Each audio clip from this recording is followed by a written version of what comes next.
ఆషాఢ మాసం గుప్త నవరాత్రుల్లో భాగంగా కరప శ్రీ కాశీవారాహి అమ్మవారు 6వ రోజు ధూమ్రవారాణి అవతారంలో దర్శనమిచ్చారు. సోమవారం ఉదయం నుంచి అమ్మవారికి ప్రత్యేక పూజలు నిర్వహించారు.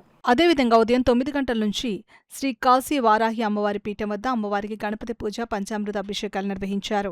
తదనంతరం అమ్మవారికి లక్ష పువ్వులతో లక్షార్చన పూజా కార్యక్రమాన్ని ఆలయ అర్చకులు చెరుకూరు సుబ్బన్న, వేద పండితుల మంత్రోచ్చరణల నడుమ శాస్త్రోక్తంగా నిర్వహించారు.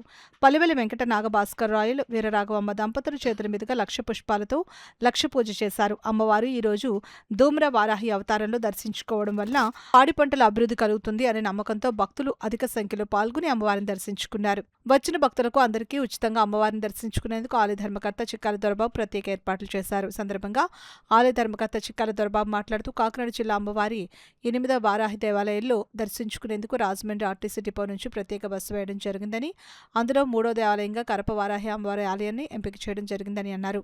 ఈ నెల 24వ తేదీ శుక్రవారం కుంకుమ పూజలో పాల్గొనే ఆడపడుచులందరికీ చీరల పంపిణీ చేయడం జరిగిందని అన్నారు.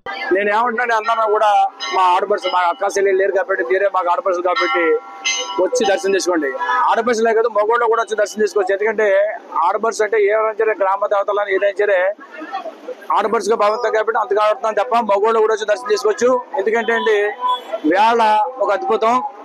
ఏపీ ఆర్టీసీ కూడా రాజమండ్రి వారు ఈ దేవాలయాన్ని, ఈ ఆలయాన్ని దృష్టిలో 8లో మన పేరు కూడా పెట్టారంటే అంతకంటే అదృష్టం ఏం కావాలండి.